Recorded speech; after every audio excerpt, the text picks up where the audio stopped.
Well, Mr. Chairman, the Joint Chiefs, generals, admirals, commanders, officers, senior enlisted, NCOs, enlisted, and every member of our American military, good morning.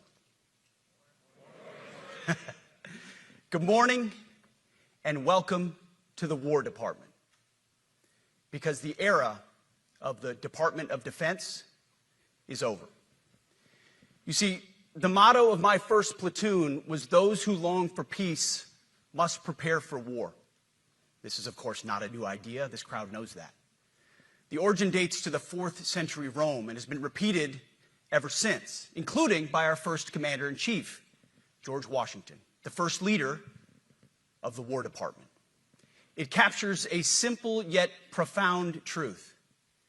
To ensure peace, we must prepare for war. From this moment forward, the only mission of the newly restored Department of War is this: warfighting, preparing for war and preparing to win, unrelenting and uncompromising in that pursuit. Not because we want war, no one here wants war, but it's because we love peace. We love peace for our fellow citizens. They deserve peace, and they rightfully expect us to deliver it. Our number one job, of course, is to be strong so that we can prevent war in the first place. The president talks about it all the time. It's called peace through strength. And as history teaches us, the only people who actually deserve peace are those who are willing to wage war to defend it.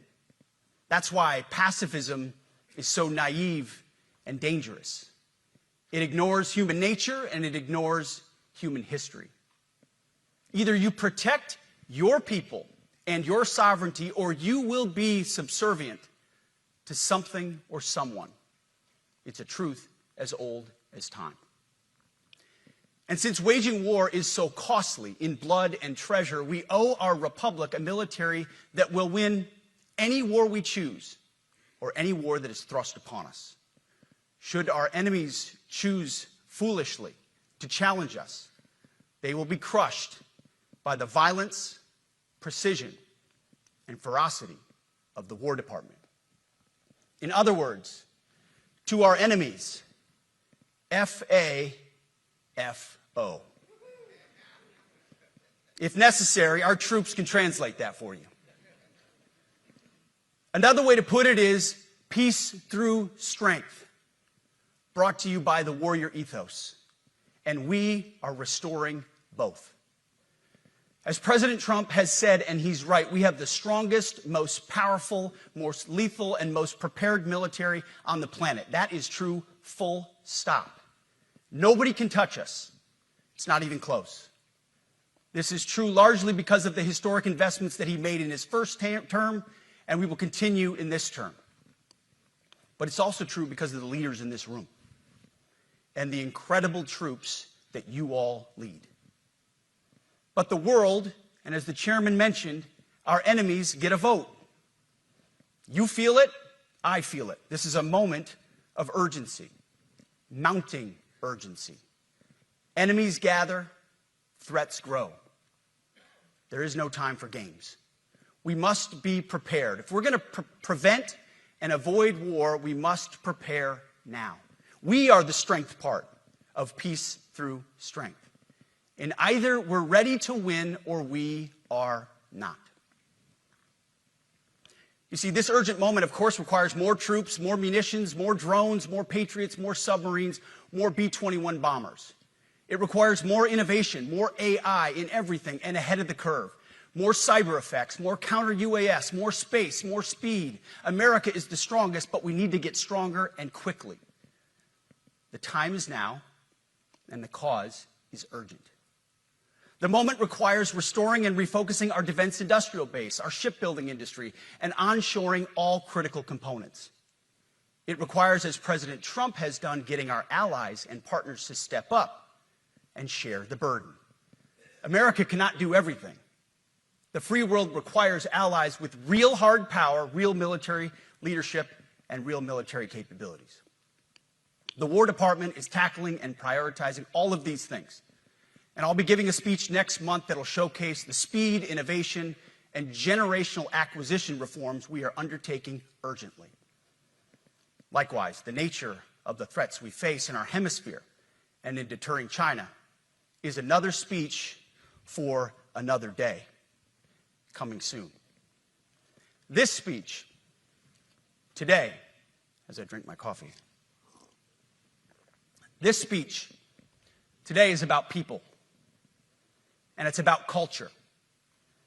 The topic today is about the nature of ourselves.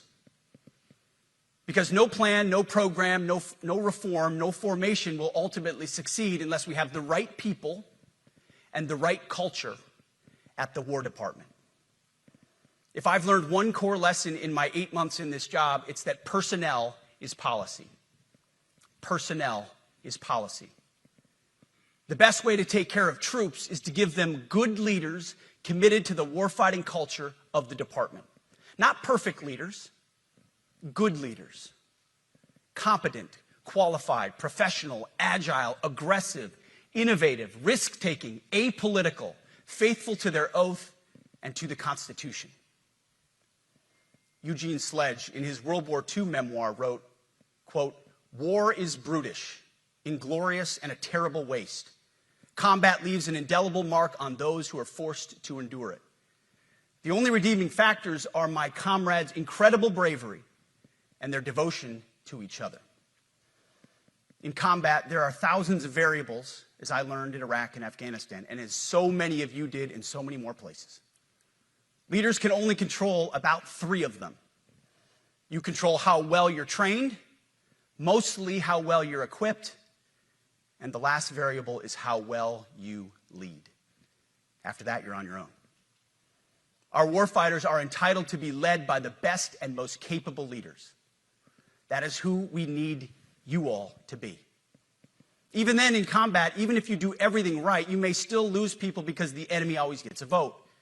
We have a sacred duty to ensure that our warriors are led by the most capable and qualified combat leaders. This is one thing you and I can control, and we owe it to the force to deliver it. For too long, we have simply not done that. The military has been forced by foolish and reckless politicians to focus on the wrong things. In many ways, this speech is about fixing decades of decay. Some of it obvious, some of it hidden. Or as the chairman has put it, we are clearing out the debris, removing the distractions, clearing the way for leaders to be leaders. You might say we're ending the war on warriors. I heard someone wrote a book about that. For too long, we've promoted too many uniformed leaders for the wrong reasons, based on their race, based on gender quotas, based on historic so-called firsts. We've pretended that combat arms and non-combat arms are the same thing.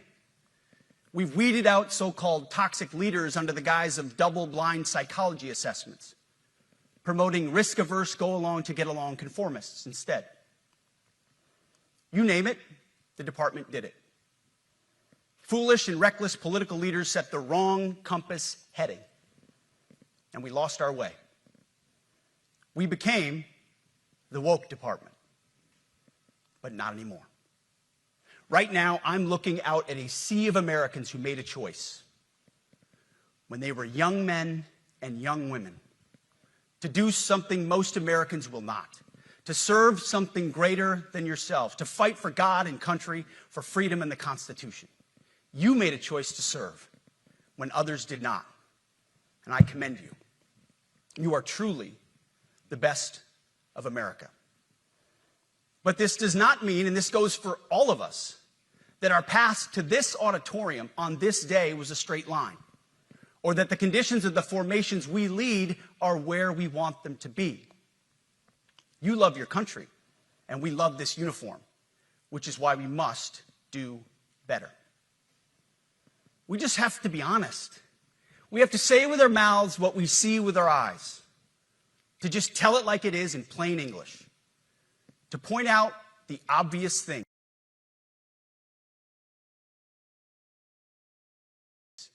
right in front of us. That's what leaders must do.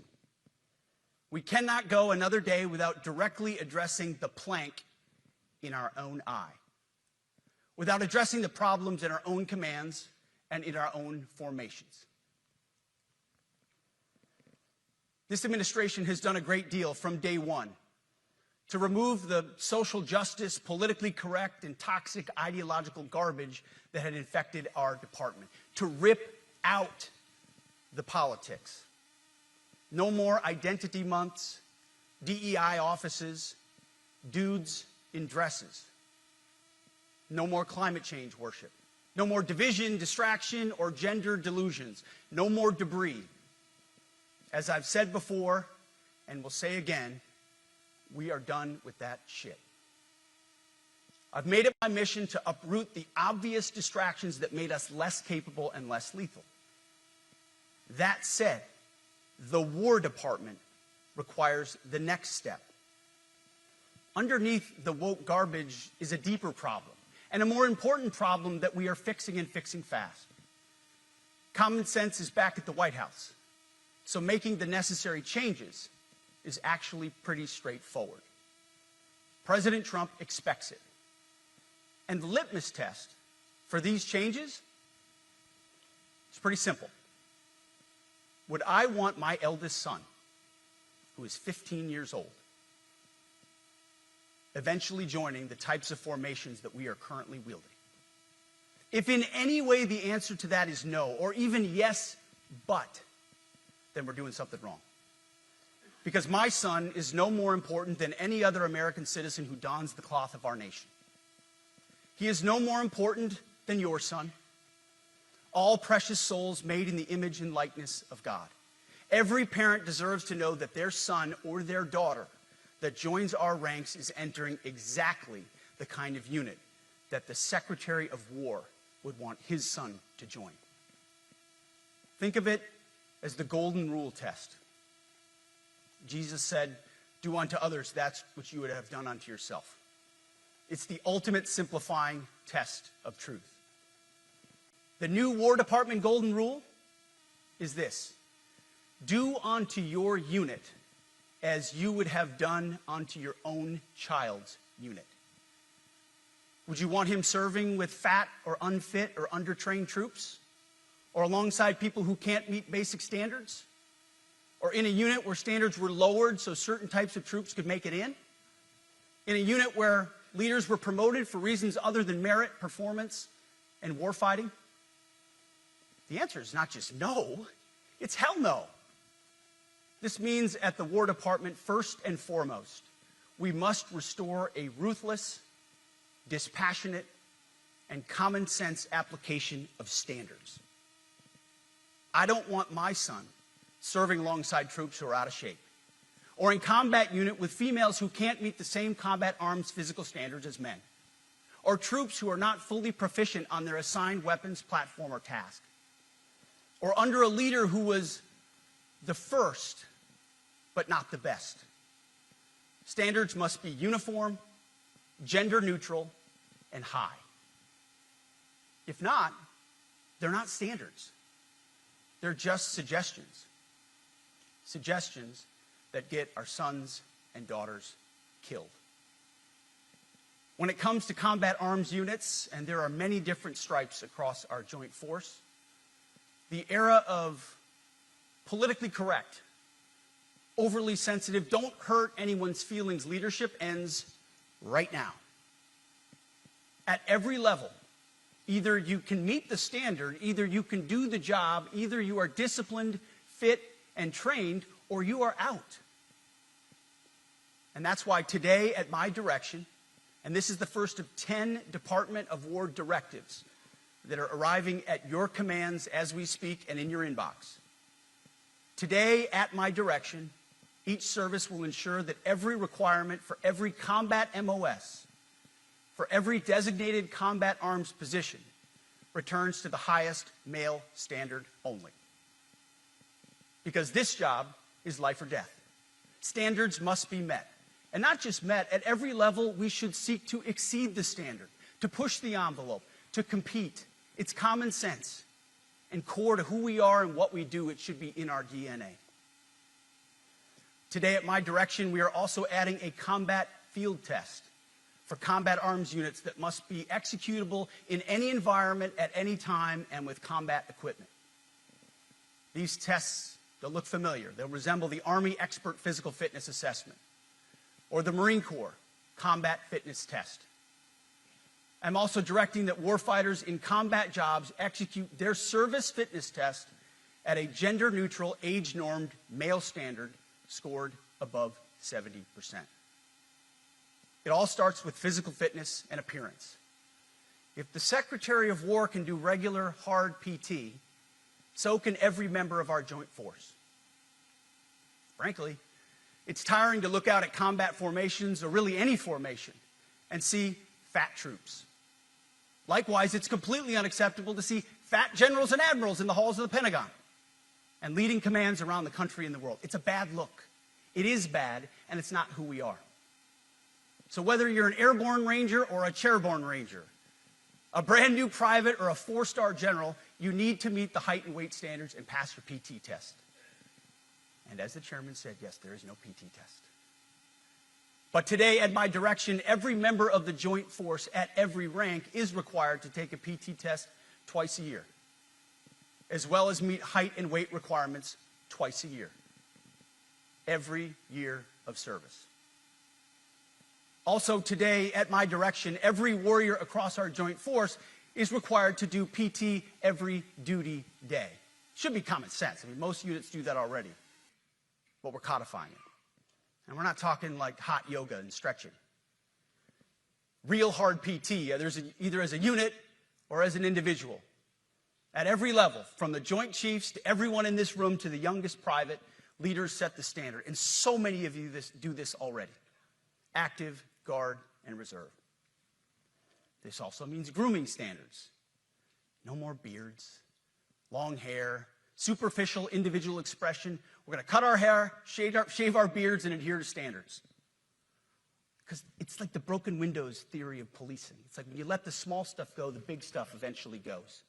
So you have to address the small stuff. This is on duty, in the field, and in the rear. If you want a beard, you can join Special Forces. If not, then shave.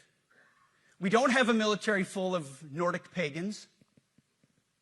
But unfortunately, we have had leaders who either refuse to call BS and enforce standards, or leaders who felt like they were not allowed to enforce standards. Both are unacceptable. And that's why today, at my direction, the era of unprofessional appearance is over. No more beardos. The era of rampant and ridiculous shaving profiles is done. Simply put, if you do not meet the male-level physical standards for combat positions, cannot pass a PT test, or don't want to shave and look professional, it's time for a new position or a new profession. I sincerely appreciate the proactive efforts the secretaries have already taken in some of those areas, service secretaries. And these directives are intended to simply accelerate those efforts. On the topic of standards, allow me a few words to talk about toxic leaders. Upholding and demanding high standards is not toxic. Enforcing high standards, not toxic leadership. Leading warfighters toward the goals of high, gender-neutral, and uncompromising standards in order to forge a cohesive, formidable, and lethal Department of War is not toxic. It is our duty, consistent with our constitutional oath. Real toxic leadership is endangering subordinates with low standards. Real toxic leadership is promoting people based on immutable characteristics or quotas instead of based on merit. Real toxic leadership is promoting destructive ideologies that are an anathema to the Constitution and the laws of nature and nature's God, as Thomas Jefferson wrote in the Declaration of Independence. The definition of toxic has been turned upside down, and we're correcting that. That's why today, at my direction, we're undertaking a full review of the department's definitions of so-called toxic leadership, bullying, and hazing, to empower leaders to enforce standards without fear of retribution or second guessing. Of course, you can't do like nasty and hazing. We're talking about words like bullying and hazing and toxic. They've been weaponized and bastardized inside our formations, undercutting commanders and NCOs. No more. Setting, achieving, and maintaining high standards is what you all do. And if that makes me toxic, then so be it. Second, today at our direction, we're ensuring that every service, every unit, every schoolhouse, and every form of professional military education conduct an immediate review of their standards. Now, we've done this in many places already, but today it goes across the entire Department of War.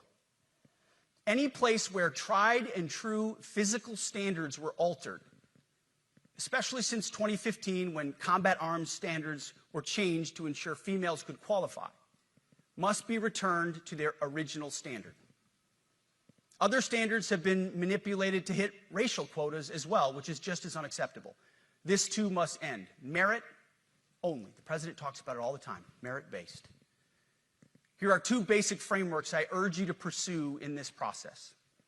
Standards I call, my staff's heard all about them, the 1990 test and the E6 test. The 1990s test is simple. What were the military standards in 1990? And if they have changed, tell me why. Was it a necessary change based on the evolving landscape of combat? Or was the change due to a softening, weakening, or gender-based pursuit of other priorities? 1990s seems to be as good a place to start as any. And the E6 test. Ask yourself, does what you're doing make the leadership, accountability, and lethality efforts of an E6, or frankly an 03, does it make it easier or more complicated?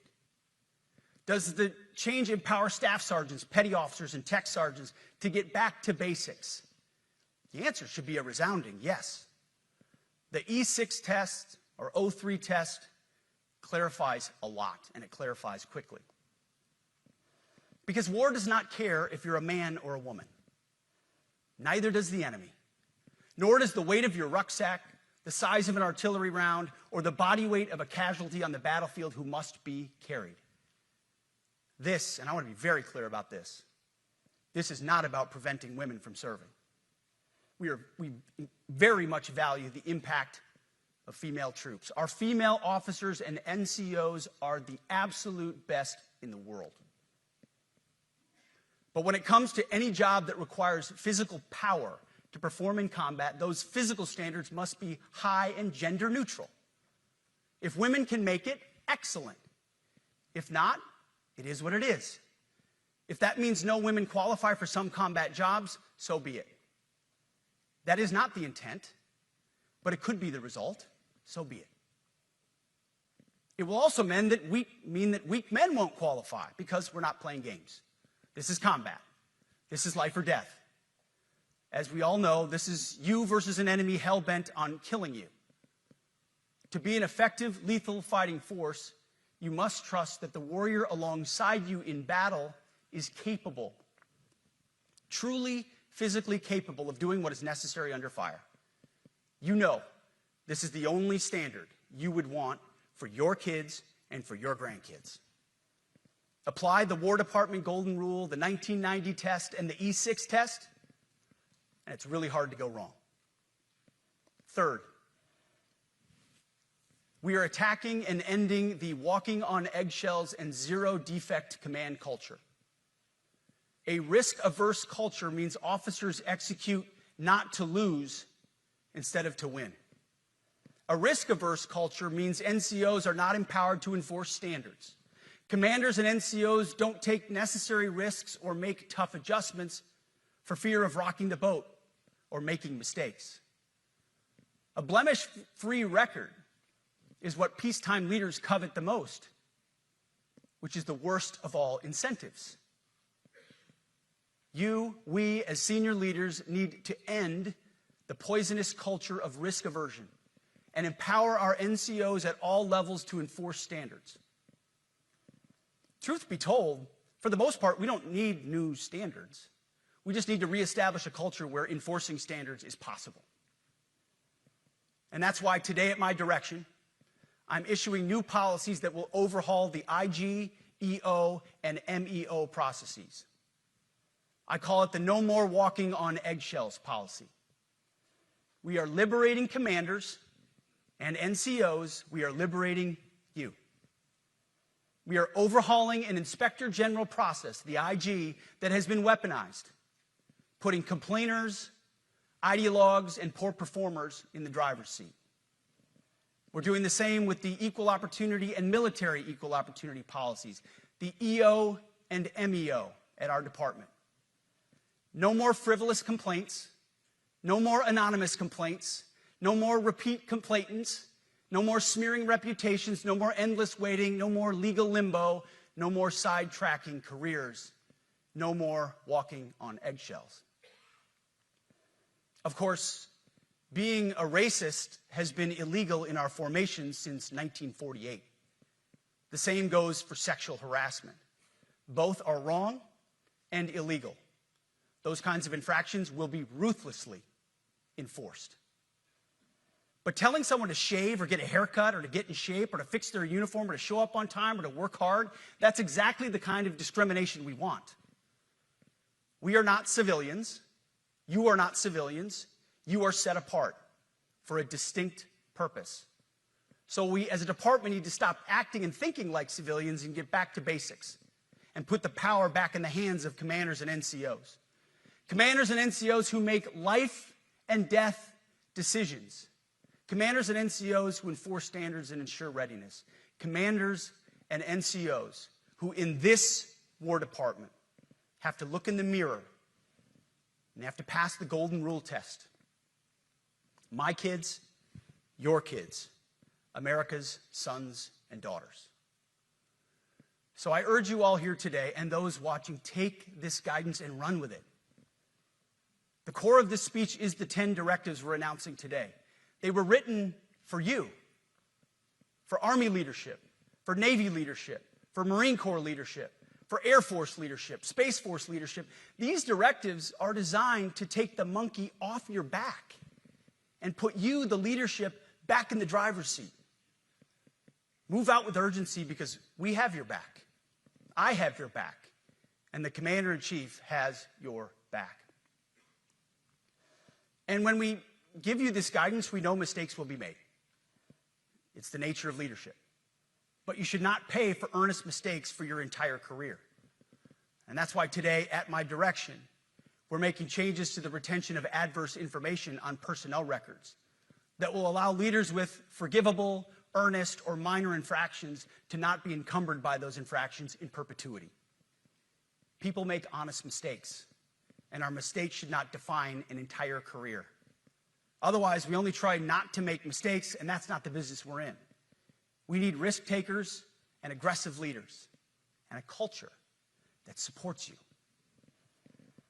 Fourth, at the War Department, promotions across the Joint Force will be based on one thing: merit. Colorblind, gender-neutral, merit-based. The entire promotion process, including evaluations of warfighting capabilities, is being thoroughly re-examined. We've already done a lot in this area, but more changes are coming soon. We'll promote top-performing officers and NCOs faster and get rid of poor performers more quickly. Evaluations, education, and field exercises will become real evaluations, not box checks, for every one of us at every level. These same reforms happened before World War II as well. General George Marshall and Secretary of War Henry Stimson did the same thing. And we won a world war because of it. As it happens, when he started the job, Chairman Kane gave me a frame and a photo to hang in my office. A matching frame and photo hangs in his. It's a photo of Marshall and Stimson preparing for World War II.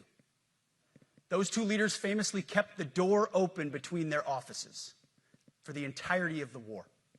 They worked together, civilian and uniform, every single day.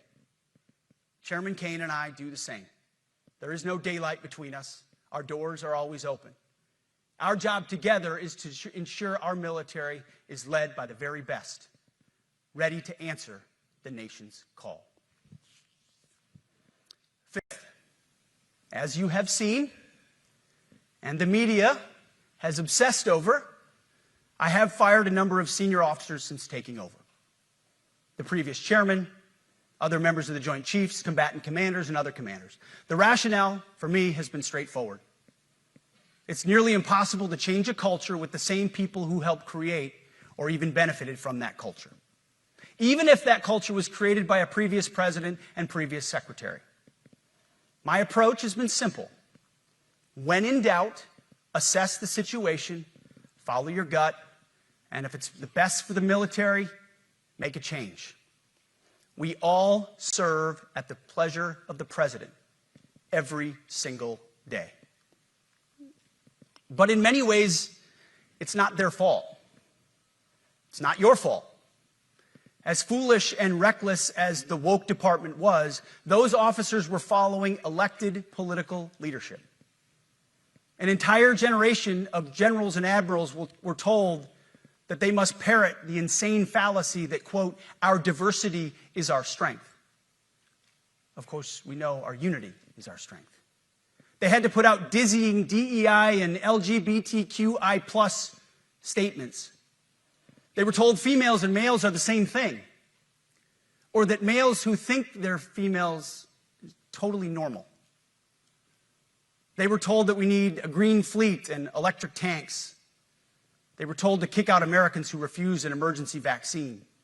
They followed civilian policies set by foolish and reckless political leaders.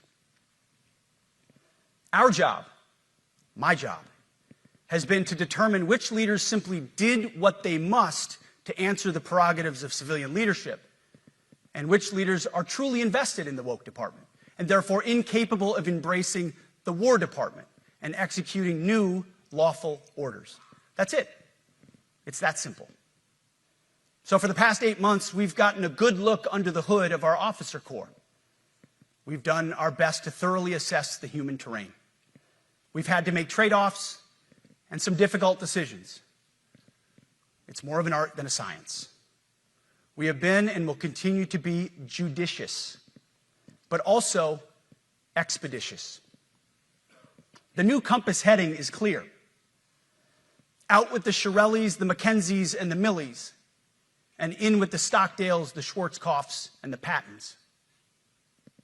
More leadership changes will be made, of that I'm certain. Not because we want to, but because we must. Once again, this is life and death. The sooner we have the right people, the sooner we can advance the right policies. Personnel is policy. But I look out at this group, and I see great Americans. Leaders who have given decades to our great republic, at great sacrifice to yourselves and to your families. But if the words I'm speaking today are making your heart sink, then you should do the honorable thing and resign. We would thank you for your service. But I suspect, I know, the overwhelming majority of you feel the opposite. These words make your hearts full. You love the War Department because you love what you do, the profession of arms. You are hereby liberated to be an apolitical, hard-charging, no-nonsense, constitutional leader that you joined the military to be. We need you locked in on the M, not the D, the E, or the I, not the DEI or the DIE of dime. By that I mean the M, military, of the instruments of national power. We have entire departments across the government dedicated to diplomatic, informational, and economic lines of effort. We do the M. Nobody else does. And our GOFOs need to master it in every domain and every scenario. No more distractions, no more political ideologies, no more debris. Now, of course, we're going to disagree at times. We would not be Americans if we didn't. Being a leader in a large organization like ours means having frank conversations and differences of opinion. You will win some arguments, and you will lose some arguments. But when civilian leaders issue lawful orders, we execute. We are professionals in the profession of arms. Our entire constitutional system is predicated upon this understanding. Now, it seems like a small thing, but it's not. This includes as well the behavior of our troops online. To that end, I want to thank and recognize the services for their new proactive social media policies. Use them. Anonymous, online, or keyboard complaining is not worthy of a warrior. It's cowardice masquerading as conscience. Anonymous, unit-level social media pages that trash commanders, demoralize troops, and undermine unit cohesion must not be tolerated. Again, O3s, E6s. Sixth, we must train and we must maintain. Any moment that we are not training on our mission or maintaining our equipment is a moment we are less prepared for preventing or winning the next war. That is why today, at my direction, we are drastically reducing the ridiculous amount of mandatory training that individuals and units must execute. We've already ended the most egregious. Now we're giving you back real time. Less PowerPoint briefings and fewer online courses, more time in the motor pool, and more time on the range. Our job is to make sure you have the money, equipment, weapons, and parts to train and maintain, and then you take it from there. You all know this because it's common sense. The tougher and the higher the standards in our units, the higher the retention rates in those units. Warriors want to be challenged. Troops want to be tested. When you don't train and you don't maintain, you demoralize. And that's when our best people decide to take their talents to the civilian world. The leaders who created the woke department have already driven out too many hard chargers. We reverse that trend right now. There is no world in which high-intensity war exists without pain, agony, and human tragedy. We are in a dangerous line of work. You are in a dangerous line of work. We may lose good people. But let no warrior cry out from the grave, "If only I had been properly trained." We will not lose warfighters because we failed to train or equip them or resource them. Shame on us if we do. Train like your warriors' lives depend on it, because they do. To that point, basic training is being restored to what it should be: scary, tough, and disciplined. We're empowering drill sergeants to instill healthy fear in new recruits, ensuring that future warfighters are forged. Yes, they can shark attack, they can toss bunks, they can swear, and yes, they can put their hands on recruits. This does not mean they can be reckless or violate the law, but they can use tried and true methods to motivate new recruits, to make them the warriors they need to be. Back to basics at basic as well. Of course, and you know this, basic training is not where mission readiness should end. The nature of the evolving threat environment demands that everyone, in every job, must be ready to join the fight if needed. A core credo of the Marine Corps is every Marine a rifleman. It means that everyone, regardless of MOS, is proficient enough to engage an enemy threat at sea, in the air, or in a so-called rear area. We need to ensure that every member of our uniformed military maintains baseline proficiency in basic combat skills, especially because the next war, like the last, will likely not have a rear area. Finally, as President Trump rightly pointed out when he changed the department name, the United States has not won a major theater war since the name was changed to the Department of Defense in 1947. One conflict stands out in stark contrast: the Gulf War. Why? Well, there's a number of reasons, but it was a limited mission with overwhelming force and a clear end state. But why did we execute and win the Gulf War the way we did in 1991? There's two overwhelming reasons. One was President Ronald Reagan's military buildup gave an overwhelming advantage.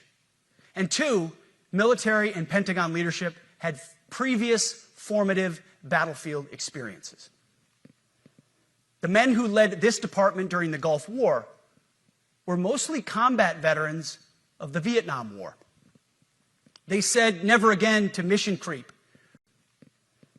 The men who led this department during the Gulf War were mostly combat veterans of the Vietnam War. They said never again to mission creep or nebulous end states. The same holds true today. Our civilian and military leadership is chock full of veterans from Iraq and Afghanistan who say never again to nation building and nebulous end states. This clear-eyed view, all the way in the White House, combined with President Trump's military buildup, postures us for future victories if, and we will, and when we embrace the War Department. And we must. We are preparing every day. We have to be prepared for war, not for defense. We're training warriors, not defenders. We fight wars to win, not to defend. Defense is something you do all the time. It's inherently reactionary and can lead to overuse, overreach, and mission creep.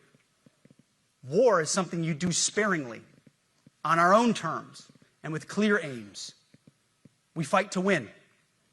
We unleash overwhelming and punishing violence on the enemy. We also don't fight with stupid rules of engagement.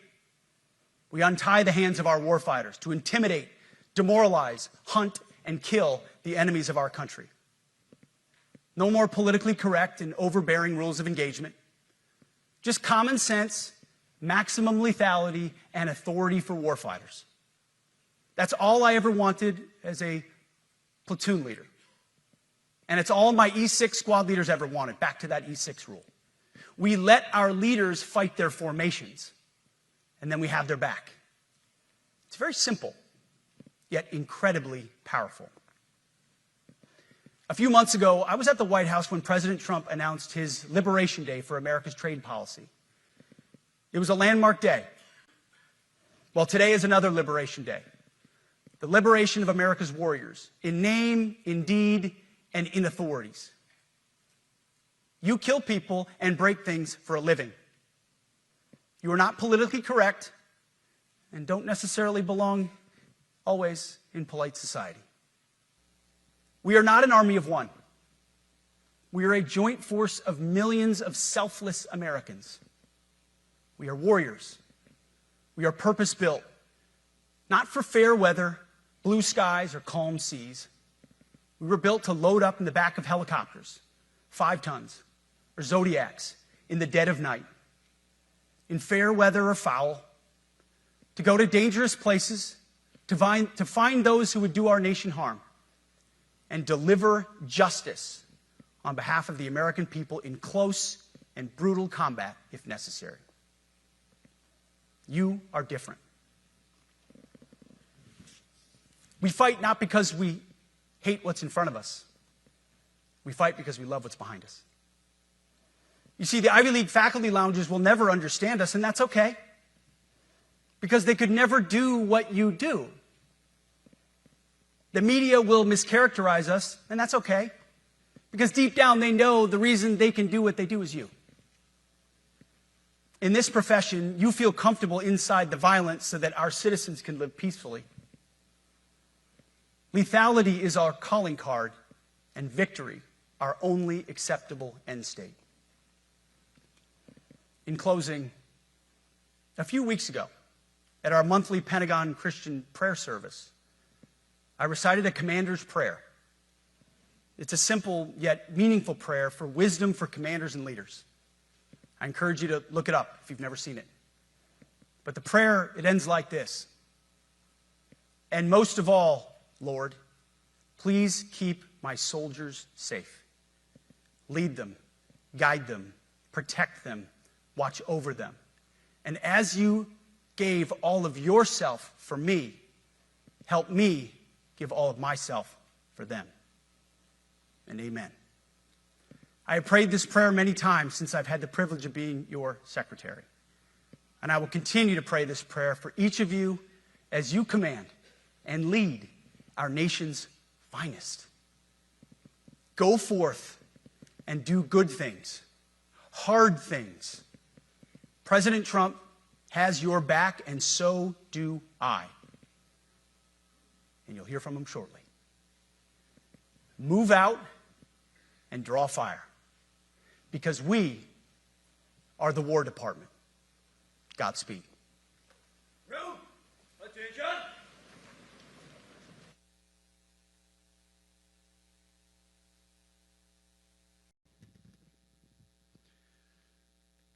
Well, you've heard from me, so now it's the main event, our Commander-in-Chief. I have the privilege every single day of watching him put America first, of ensuring that our warfighters have everything they need. His compass is clear. He's easy to follow because you know he has our back. I was thinking backstage, the man who was the Commander-in-Chief when the War Department was created was George Washington. The man who was president when the War Department was reestablished is President Trump.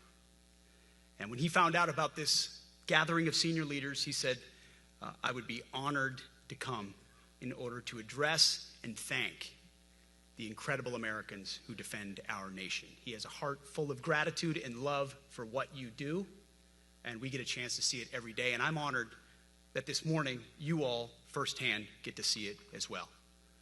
So ladies and gentlemen, join me in welcoming the 45th and 47th President of the United States, our Commander-in-Chief, Donald J. Trump.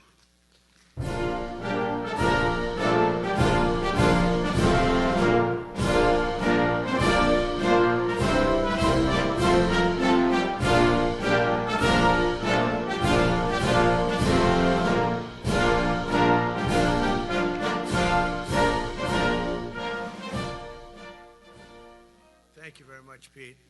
Great job you're doing, too. Fantastic job. I've never walked into a room so silent before. This is very... Oh, don't laugh. Don't laugh. You're not allowed to do that. You know what? Just have a good time. And if you want to applaud, you applaud. And if you want to do anything you want, you can do anything you want. And if you don't like what I'm saying, you can leave the room. Of course, there goes your rank. There goes your future. But you just feel nice and loose, okay? Because we're all on the same team. And I was told that, sir, you won't hear a murmur in the room. I said, we got to loosen these guys up a little bit. So you just have a good time. But I want to thank Secretary Hegseth and General Kane, General Raisin Kane for a reason, they call him that. When I heard his name, I said, you're the guy I'm looking for. The Joint Chiefs of Staff and so many others in this room who together represent the greatest and most elite fighting force in the history of the world, the United States military. We're very proud of our military. I rebuilt the military during my first term. It's one of the greatest achievements. We had the greatest economy in history, and I built the military. Those are the two things I say more than anything else. And I also kept us safe at the borders. We had very good borders. We didn't have people coming in from jails and prisons and everything like took place over the last 4 years. They'll never forget what happened to this country over the last 4 years with the incompetence. There could be no higher honor than to serve as your Commander-in-Chief. It is a great honor. I look at you, just incredible people. Central casting, I might add. To each and every one of you, I thank you for your unwavering devotion to the armed forces and to the country that we've all sworn a sacred oath to defend. We all have that oath, every one of us. I'm thrilled to be here this morning to address the senior leadership of what is once again known around the world as the Department of War. I know Pete spoke about it. He gave a great speech, I thought. Great speech. I don't want him to get so good. I hate that. You know? No, I hate it. I almost fired him. I said, you can't. I don't want to go on after that. No, he gave a great speech, but he talked about Department of War. We were sitting there. I said, didn't it used to be called the Department of War? And he goes, yes, sir. They changed it like in the early 50s. So we won the First World War. We won the Second World War. We won everything in between and everything before that. We only won. And then we went, in a way, woke. That was probably the first sign of wokeness. And we changed it to defense instead of war. And I said, what do you think? How do you think if we changed it back? Would that be a nice idea? And Pete loved it immediately. Some people thought about it. You know, they gave it a little thought. But in the end, we did it. And I have to be honest, it's so popular. I thought it would be met with fury on the left. But they're sort of giving up, I must be honest with you. they've had it. They've had it with Trump. They've been after me for so many years now. Here we are. Here we are. Come to the White House anytime you'd like. No, they've given up. They're bad, a lot of bad people. But all over, that's been so popular. It's been very popular. I really thought that we were going to have to sort of fight it through. There's been no fight. There's been no fight. Like what I called the Gulf of America, the Gulf of America, because to me it was always the Gulf of America. I could never understand. We have 92% of the frontage. And for years, actually 350 years, they were there before us. It was called the Gulf of Mexico. I just had this idea. I'm looking at a map. I'm saying, we have most of the frontage. Why is it Gulf of Mexico? Why isn't it the Gulf of America? And I made the change, and it went smoothly. I mean, we had a couple of fake news outlets that refused to make the change. And then one of them, AP, took us to court, and we won. And the judge, who was a somewhat liberal judge, said, the name is the Gulf of America, because AP refused to call it the Gulf of America. They wrote, they're not a good outfit, by the way. They call it the Gulf of Mexico. I said, no, the Gulf of America is the name. And the judge actually said that, in fact, you can't even go into the room because what you're doing is not appropriate. The name is the Gulf of America. Google Maps changed the name. Everybody did, but AP wouldn't, and then we won in court. How about that? Isn't that so cool? The Secretary Hegseth beautifully described the name change reflects far more than the shift in branding. It's really a historic reassertion of our purpose and our identity and our pride. That's when we go with the word war. And, you know, we want war because we want to have no wars, but you have to be there, and, you know, sometimes you have to do it. I have settled so many wars since we're here. We're here almost 9 months, and I've settled 7, and yesterday we might have settled the biggest of them all, although I don't know. Pakistan, India was very big. Both nuclear powers, I settled that. But yesterday could be the settlement in the Middle East. That hasn't happened for 3,000 years. I said, how long have you been fighting? 3,000 years, sir. That's a long time. But we got it, I think, settled. We'll see. Hamas has to agree. And if they don't, it's going to be very tough on them, but it is what it is. But all of the Arab nations, Muslim nations have agreed. Israel has agreed. It's an amazing thing. It just came together. War is very strange, you know. You never know what's going to happen with war. The easiest one of them all is Putin. I said, number one, it's a war that would have never happened if I were president, if the election weren't rigged. If I were president, that war would have never happened. Not even a little chance. And it didn't happen for 4 years. But I knew Putin very well, and I thought that would be easy because I know him so well. Well, that one turned out to be the hardest of them all. We had some that were not settleable, and they all got settled. So if this works out, that we did yesterday with the Middle East, then that's more than a war. That's lots of wars. That's all combined. That's a lot of wars. Many of you were over there in many different capacities in many different countries. That's a big part of the earth. But if that works out, it would be 8+. I could give myself 2 or 3 for that one. And then we just have the one to settle, and we have to settle it up with President Putin and Zelensky. Got to get them together and get it done. But the only way we can do that is through strength. I mean, if we were weak, they wouldn't even take my phone call. But we have extreme strength.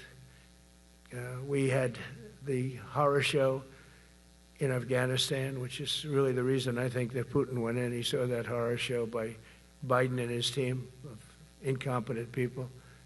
And that showed, I think it gave him a path in. I wasn't there any longer. I watched that, and it was so horrible. I think it was the most embarrassing day in the history of our country. And now we're back. And that's it. We're not going to have any of that crap happen, I can tell you.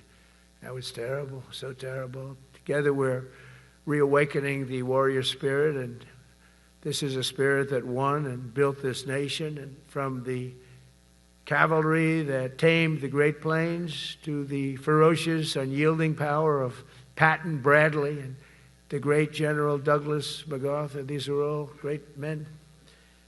In this effort, we're a team, and so my message to you is very simple. I am with you, I support you, and as president, I have your backs 100%. You'll never see me even waver a little bit. It's the way it is. And that includes our great police officers and firemen and all of these people that are doing so well. Together over the next few years, we're going to make our military stronger, tougher, faster, fiercer, and more powerful than it has ever been before. I rebuilt our nuclear, as you probably know, but we'll upgrade that also and just hope we never have to use it. We have to hope we never have to use it, because the power of that is so incredible. I see things, I don't think they'd show it to you. I really wouldn't want them to show it to you. But when you see the result of what's left, you never want to use that. Never, never, ever. We were a little bit threatened by Russia recently, and I sent a submarine, nuclear submarine, the most lethal weapon ever made. Number one, you can't detect it. There's no way. We're 25 years ahead of Russia and China in submarines. Russia's actually second in submarines. China's third, but they're coming up. They're coming up. They're way lower in nuclear too, but in 5 years they'll be equal. They're coming up.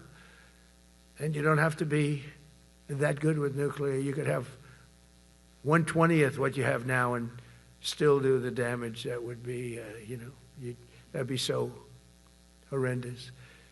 But I announced that, based on his mention of nuclear, and it was really a stupid person that works for him mentioned the word nuclear, I moved a submarine or two, I won't say about the two, over to the coast of Russia, just to be careful, because we can't let people throw around that word.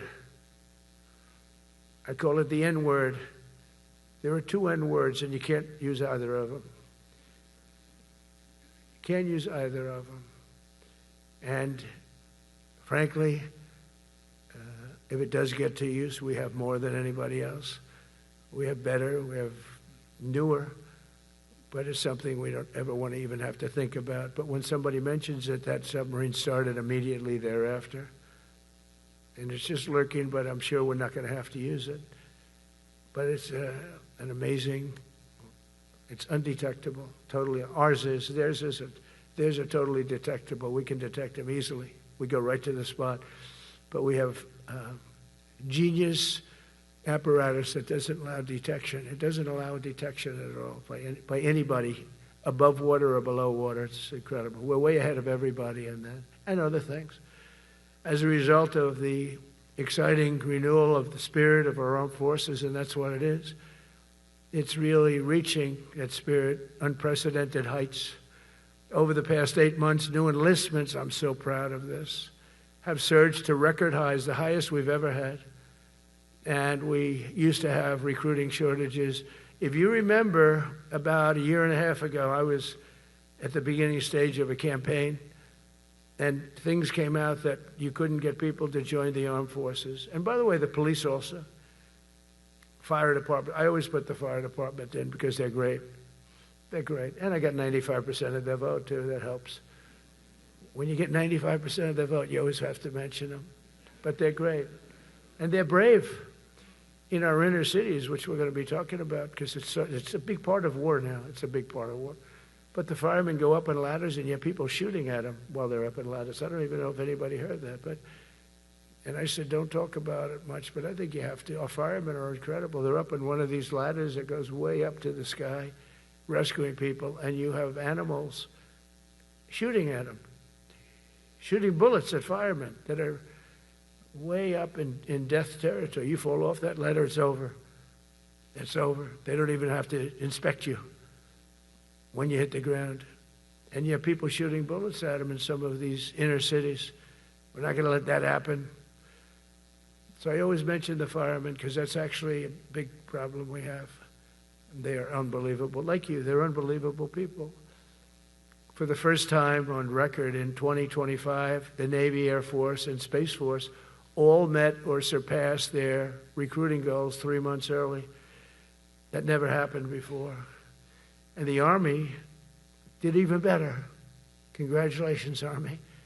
They met everything. And these were the highest standards because we're making it larger. So these were much higher standards than you had 4 years ago, 3 years ago, during the Sleepy Joe Biden era. And the Army did it 4 months early. And you remember, a year and a half ago, they said the big stories that we're way behind with the Army, Air Force, the Navy, the Marines. We're way behind, Coast Guard. And even Space Force. I love Space Force because that was my creation. You know, when you create something, I love it. And the people we put in there were good. I got that right. We put in great people initially, and we've really dominated. We really dominate in that sphere now. We're way behind China and Russia, and now we dominate. Space Force turned out to be a very important thing. I said from the beginning, you know, when Biden came into office, he wanted to terminate it. He said, and this thing called Space Force, so we could get rid of that. And he got hammered by the people in this room for even suggesting it, because it's very important, one of the most important. And as time goes by, it'll get more and more important. But we're now at 106% of our recruiting targets for the year, and that's the best in far more than a generation.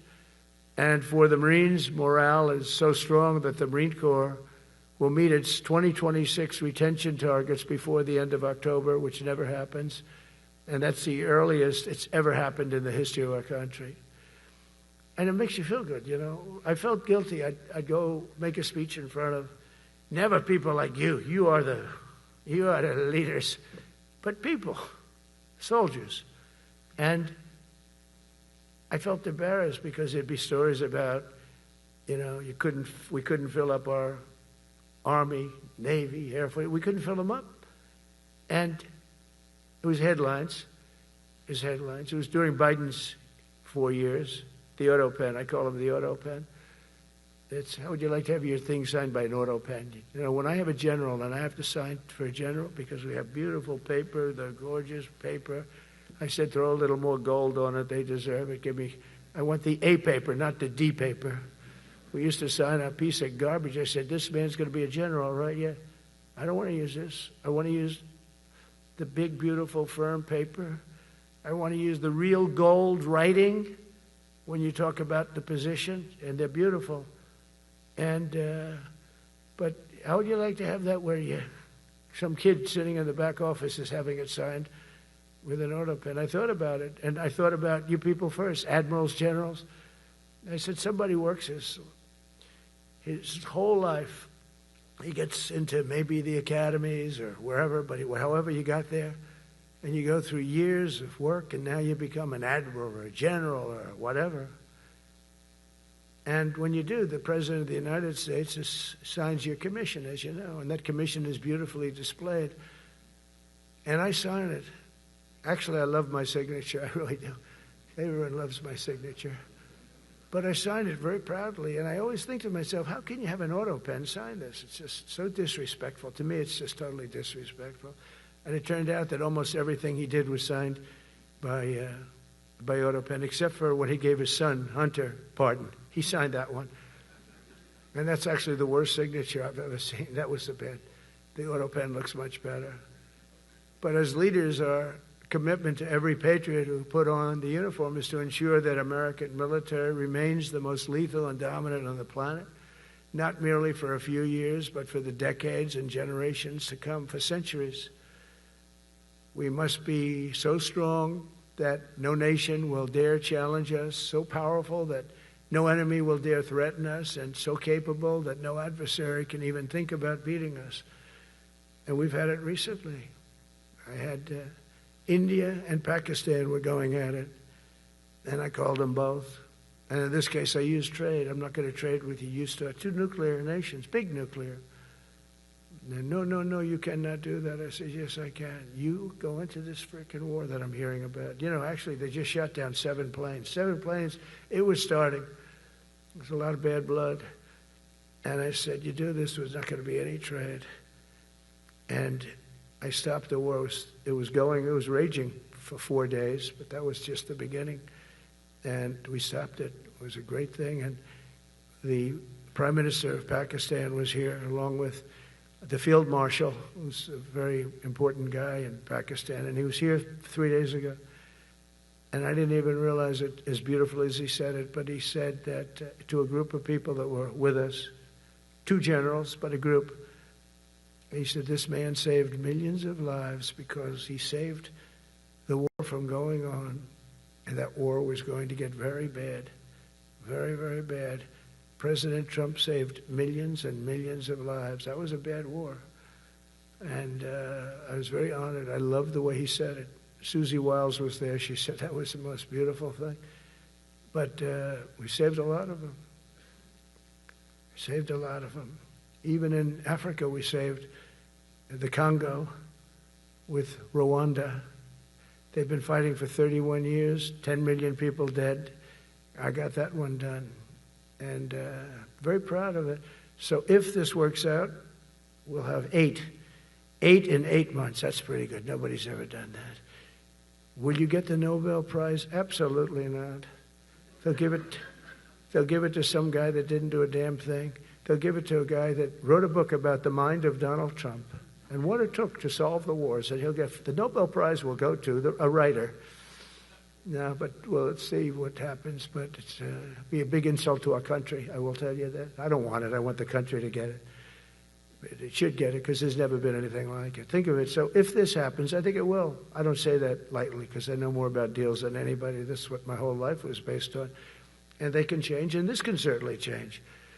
But we have just about everybody. We have one signature that we need, and that signature will pay in hell if they don't sign. I hope they sign for their own good and we create something really great. But to have done 8 of them is just like such an honor. And then we have Putin and Zelensky. The easiest one of them all. I said, that one I'll get done. I thought that was going to be first. The others were much harder, some of them. Azerbaijan this was going on for 36 years. They said, it's not solvable, sir. Don't do it. I said, I will do it. I will do it. And I got on the phone with the 2 countries. They were great. They were great. I knew immediately. I knew as soon as I started talking to them, we're going to solve that war. We did. Now they're so happy. Now they're friends. One said he's been president for 32 years, 22 years. He said, for 22 years, I did nothing but kill his people. They were in the room together at the Oval Office. And they started off spread like this. They have the beautiful Resolute desk. And one was here, and one was here. You couldn't get further away. That's the furthest I've ever seen 2 people in front of me. And as the hour went by, they got closer, closer, closer. And at the end of the hour, we had it done. And they hugged and hugged and hugged. And I said, that's so nice, and you're going to remain friends. And I spoke to them, one of them the other day. He said, no, he's now my friend. But for 22 years, he's been the head of Azerbaijan for 22 years. And the other guy, great guy too, 7. And you know that war, that was a war that was not solvable. He said for 7 years. The other one said for 22 years. All I did was kill his people. That's all I've done. I said, well, we're going to put a stop to that. So we solved that. So it's a great thing. It's a great feeling. You're saving Kosovo and Serbia. You're saving so many lives doing this if you can do it. But our people deserve nothing less than the very best, and we're never going to let them down. And if we can solve wars instead of you having to fight wars, wouldn't that be wonderful, right? Wouldn't that be wonderful? That's why one of the first executive orders I signed upon taking office was to restore the principle of merit. That's the most important word, other than the word tariff. I love tariffs. Most beautiful word. But I'm not allowed to say that anymore. I said tariff is my favorite word. I love the word tariff. We're becoming rich as hell. We have a big case in front of the Supreme Court, but I can't imagine. Because this is what other nations have done to us. And we have, great legal grounds. But you still have a case. It would be very bad if something happened. But I said, my favorite word in the English dictionary is the word tariff. And people thought that was strange. And the fake news came over and they really hit me hard on it. They said, what about love? What about religion? What about God? What about wife, family? I got killed when I said tariff is my favorite word. So I changed it. It's now my 5th favorite word. And I'm okay with that. I'm okay with that. But they hit me hard. But it is. I mean, when you look at, we've taken in trillions of dollars. We're rich again. And there'll never be, when we finish this out, there'll never be any wealth like what we have.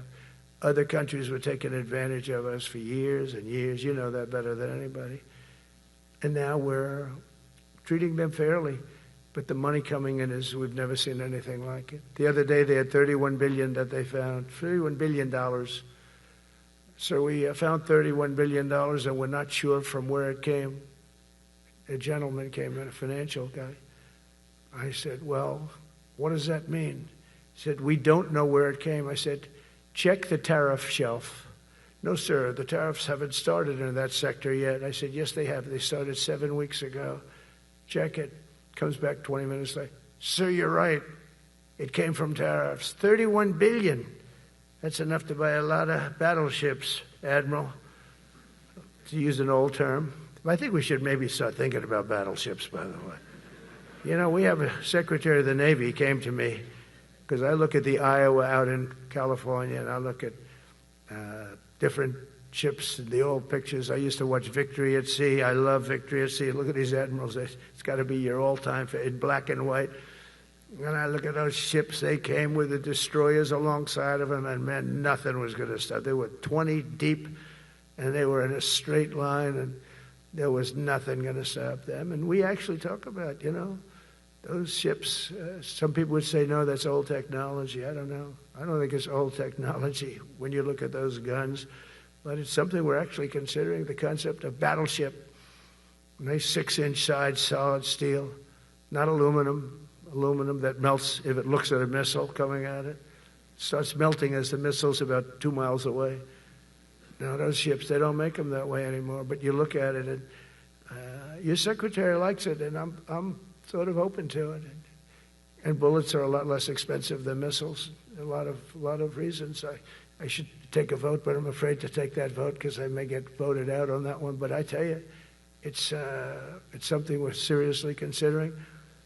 There were powers. There were big powers. They were just about as mean and scary as you could be. And so we're looking at that. One of the biggest cases that we won was the decision of the United States Supreme Court to allow us to proceed on the word merit. Merit. So those two words are right up there. So this is, I would say, the opposite if you ask for a definition. The opposite of political correctness. We went through political correct where you had to have people that were totally unfit to be doing what you're doing for many reasons. I won't get into them. But for many reasons, they were unfit. Now, it's all based on merit. That was such an unbelievable decision. I didn't expect we were going to win that one. We went in.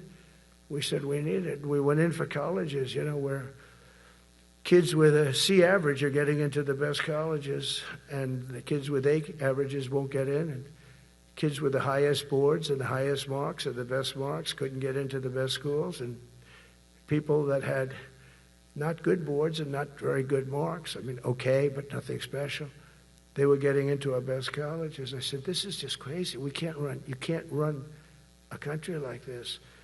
And it was lingering for years, and it got to the Supreme Court, and we won that decision. Merit, everything's based on merit. You're all based on merit. We're not going to have somebody taking your place for political reasons because they are politically correct, and you're not. We take the people that are going to do the best job. That's all. It's very simple. And that's the way our country was built. We were built on merit. We got away from it for a long time. And everyone understands it. And it was done. It was approved. I give great credit to the Supreme Court because I thought they had tremendous courage. I didn't think they'd do that. That was tremendous. I give them maybe for that decision almost more than anything because it's a hard decision to make. It's really hard. The apparatus of our country was not set up for merit. It was set up for political correctness. And you can never be great if you're going to do that. And we're going to be greater than we ever were before. We're bringing back a focus on fitness, ability, character, and strength. And that's because the purposes of American military is not to protect anyone's feelings. It's to protect our republic. And it's the republic that we dearly love. It's to protect our country. We will not be politically correct when it comes to defending American freedom. And we will be a fighting and winning machine. We want to fight. We want to win. And we want to fight as little as possible. You have to count on people like me to keep you out of wars, because we don't want to go into wars. Many of the wars that I just told you about, we could have entered those wars and settled them in a different way, lose a lot of our troops. And we could have settled them, I guess, differently. Maybe not, actually. Actually, you might not have been able to settle them. We just would have been in the middle of a lot of firepower. But when we do need it, you're going to be so ready. And you know it. But very importantly, with that goal in mind, I've committed to spending over $1 trillion on our military in 2026, and that's the most in the history of our country. $1 trillion. That's a lot of money. I hope you like that. Ma'ams and sirs, I hope you like it. That's a hell of a lot of money. We have the best of everything.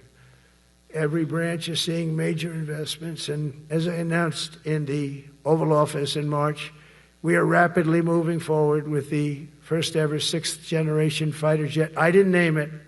I did not name it. Boeing came in and they said, "Sir, this is our submittal. It's the greatest fighting jet ever done." And you know, they're testing all these planes, all the companies are testing, and this one tested like through the roof. And they said, "We'd like to name it the F-47. I said, "All right, let me think about it."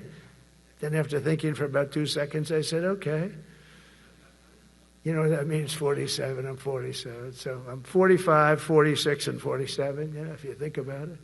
I just don't want the credit for 46. I don't want to have their open borders and people coming in from all over the world, including jails and mental institutes. I don't want that on my record, but I like having it. We're investing tens of billions of dollars in modernizing our nuclear deterrence capabilities like never before.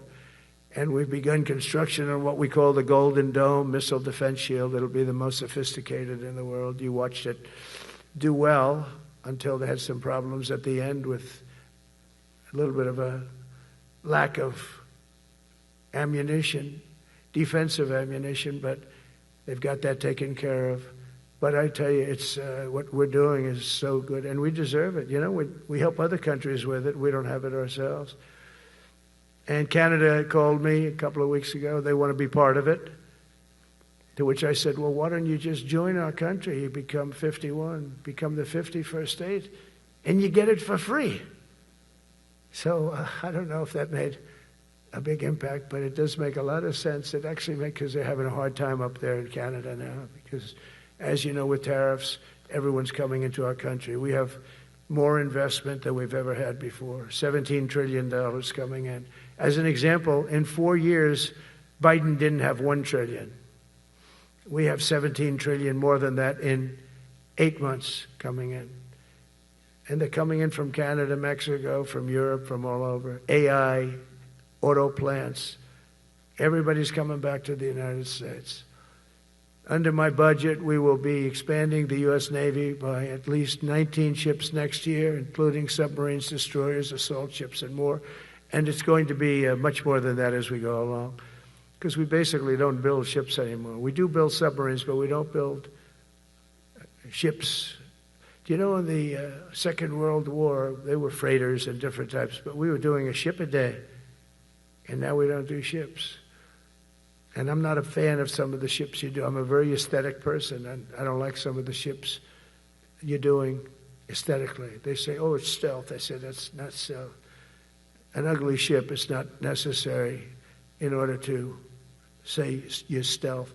By the way, the B-2 bombers were incredible. That is stealth. They went into that. I was with General Kane and Pete were in we call it the war room, but we're watching them go in, and they were totally untouched. They were not seen. They were literally not seen. They dropped their bombs. They hit every single one of them, hit its target. It was total obliteration. CNN, when we came back, fake news CNN, oh, their camera just went off. You know, their camera, every time I mention, they turn the camera off because it's never good. They say, this is a problem. But I don't blame them. You're better off keeping it off. But they have some scammer reporter who started saying, without any knowledge, that he may not have hit the targets as well as they thought. It may not have been obliteration. He did hit the targets, and I got to give us a little credit, right? It was obliteration, it turned out. The Atomic Energy Commission said it was obliteration. They had, not only did they hit the target, they had these chutes. And think of this here. Way up in the sky, there was no moon. It was dead dark. You couldn't see a thing. You couldn't see them. But they had, I guess, a beam going right into these chutes. Every single one of those bombs went right down those chutes into a granite mountain.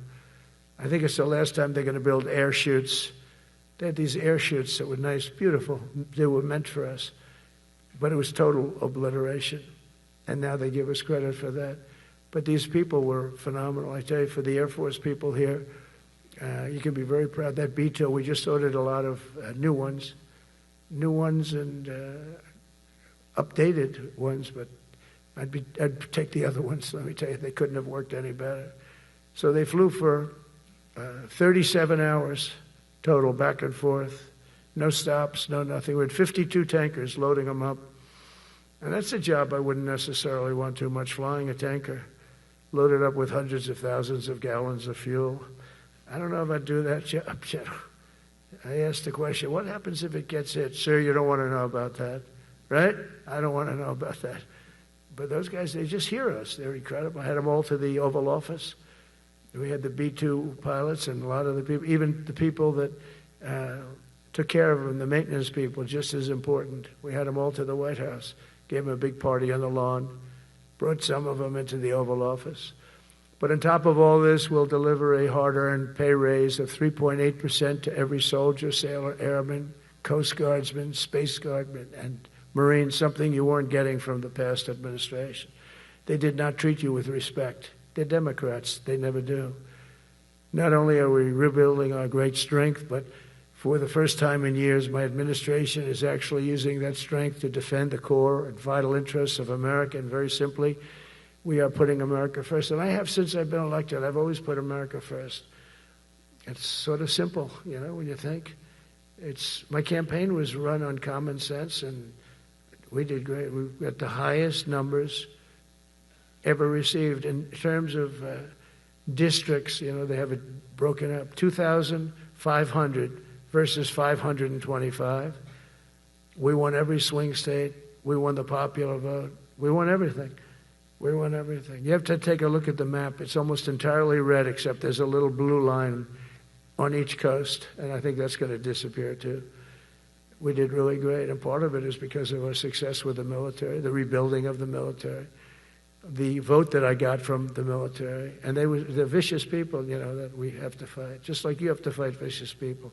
Mine are a different kind of vicious, but they spread all these horrible, you know, they made up statements and said what I said about everything, but even about the military. But fortunately, the military didn't believe it. It's hard. You know, they make up a statement and they said, you say it. We had 25 people that said he never said that. 25. We had 25 affidavits. And they said, well, we're going with it anyway. You know, these sleazebags. And it's why the press is really losing all power, because people aren't believing it. We need an honest press. We need borders. We need borders. We need an honest press. We need fair elections. I mean, those three things. And we don't have an honest press. We have a really corrupt press. But we fight through the corrupt press. And the people understand. You have to do this stuff a lot. You have to go on television a lot, because you can't get a fair shake if you're going to rely on somebody else. They don't understand. They've destroyed the image of media now is at the lowest point it's ever been. It's lower than Congress. Can you believe that? It's something. But together with many of you in the room, we've brought back the fundamental principle that defending the homeland is the military's first and most important priority. That's what it is. Only in recent decades did politicians somehow come to believe that our job is to police the far reaches of Kenya and Somalia, while America is under invasion from within. We're under invasion from within. No different than a foreign enemy, but more difficult in many ways because they don't wear uniforms. At least when they're wearing a uniform, you can take them out. These people don't have uniforms. But we are under invasion from within. We're stopping it very quickly. After spending trillions of dollars defending the borders of foreign countries, with your help, we're defending the borders of our country from now on. We're not going to let this happen. Biden let people come in from prisons, mental institutions, drug dealers, murderers. You know, we had 11,488 murderers allowed into our country by this guy who had no clue. He had no clue. He shouldn't have been there in the first place, but he had no clue. The people that ran the office, the White House, were people that surrounded him, radical left lunatics that are brilliant people, but dumb as hell when it came to policy and common sense. And they allowed people from all over the world, from the Congo. They opened up prisons in the Congo. They came into our country totally unmatched, unvetted, unchecked. And from all over, South America, not just South America. You know, you think South America, no, but from all over. A lot came in from Venezuela. Venezuela emptied its prison population into our country. That's why they have Tren de Aragua, one of the worst gangs ever. But we took care of them. We took good, strong care of them. And I just want to thank the National Guard in Washington, D.C. It's embarrassing to say this. Now I can say it because we solved it. But Washington, D.C. was the most unsafe, most dangerous city in the United States of America. And to a large extent, beyond. And beyond that. You go to Afghanistan, they didn't have anything like that. You go to countries that you would think there's problems, they didn't have that. And now Washington, D.C., after 12 days of serious, serious intensity, we took out 1,700 career criminals. If you have 5 career criminals, they can make your numbers look very bad because they'll commit many crimes a day. But we took out 1,700, and they took them out. There was no doubt who the boss was. They did an unbelievable job. Then they started even cleaning. I said, I don't want them doing that, sir. They were cleaning it up. I drove through it 2 days ago. It was beautiful. People are walking down the street holding hands, man and wife, coming from Iowa. They're not worried about being shot. Washington, D.C. is now a safe city. In fact, I went out to dinner with my crew. I haven't done that. In theory, I wouldn't do it. And I felt totally safe. And nobody's been attacked. Nobody's been hurt. Washington, D.C. went from our most unsafe city to just about our safest city in a period of a month. We had it under control in 12 days, but give us another 15, 16 days. It's perfect. And people other than politicians that look bad, they think, the Democrats run most of the cities that are in bad shape. We have many cities in great shape too, by the way. I want you to know that. But it seems that the ones that are run by the radical left Democrats, what they've done to San Francisco, Chicago, New York, Los Angeles, they're very unsafe places. And we're going to straighten them out one by one. And this is going to be a major part for some of the people in this room. That's a war too. It's a war from within. Controlling the physical territory of our border is essential to national security. We can't let these people in. We had no people enter in the last 4 months. 0. Even I can't believe that. We had millions coming in, pouring in. 25 million all told. And of those 25 million, many of them should never be in our country. They would take their worst people and their people from prisons and jail, and they'd put them in a caravan and they'd walk up. CNN was interviewing one person. Oh, why are you coming? I want freedom. Good. Were you in jail? Yes. For what? Murder. I said, you had to see this anchor, a young woman. She's like, I couldn't believe. She'll probably lose her job. But because the left doesn't want to hear that. But we're running it based on common sense and based on love of our country. But I want to salute every service member who has helped us carry out this critical mission. It's really a very important mission. And I told Pete, we should use some of these dangerous cities as training grounds for our military, National Guard, but military. Because we're going into Chicago very soon. That's a big city with an incompetent governor, stupid governor, stupid. They threw him out of his family business. He was so stupid. I know the family. He becomes governor. He's got money. Not money that he made, but he ran for governor, he won, and now he criticizes us all the time. And last week they had 11 people murdered, 44 people shot. The week before that they had 5 people murdered, 28 people shot. Every weekend they lose 5, 6. If they lose 5, they're considering it a great week. They shouldn't lose any. You shouldn't lose any. This is civilization. And he's always up there saying, we're in very good shape. We don't need the military. No, they need the military desperately. How about Portland? Portland, Oregon, where it looks like a war zone. And I get a call from the liberal governor.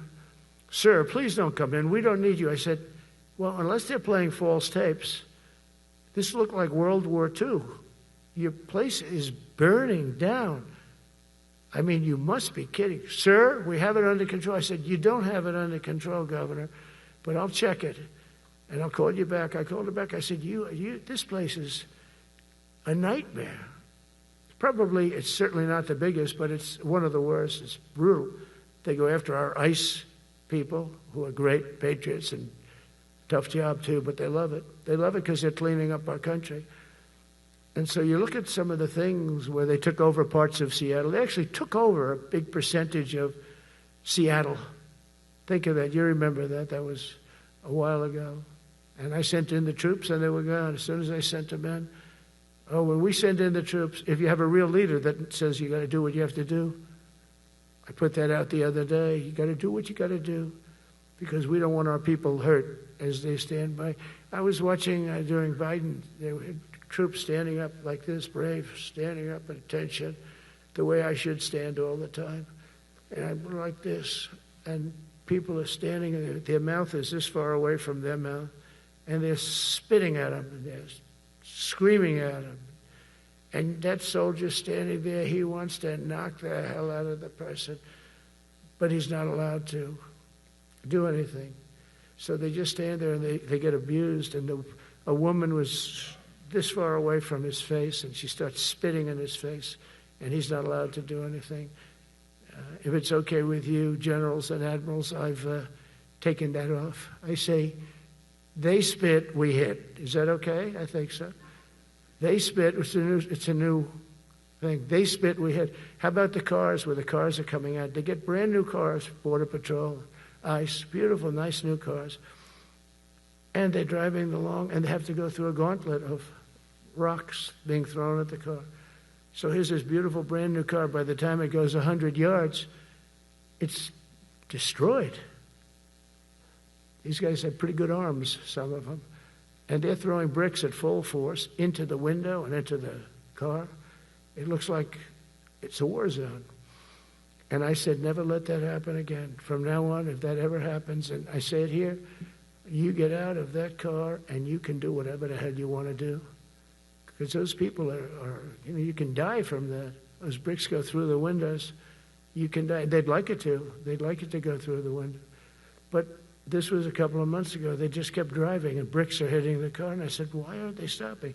Because they were under orders from the past administration, never stop. But that's different with us. We stop. And since I gave that order, we haven't had that problem. It's very interesting. It's amazing. It's just like in Venezuela. You've seen the boats going. We can't find any more boats. They're carrying drugs, massive. Every boat kills about 25,000 people. That's what they have. They had fentanyl mostly and a lot of other drugs. And we take them out, and we've taken out 4. And it's on air.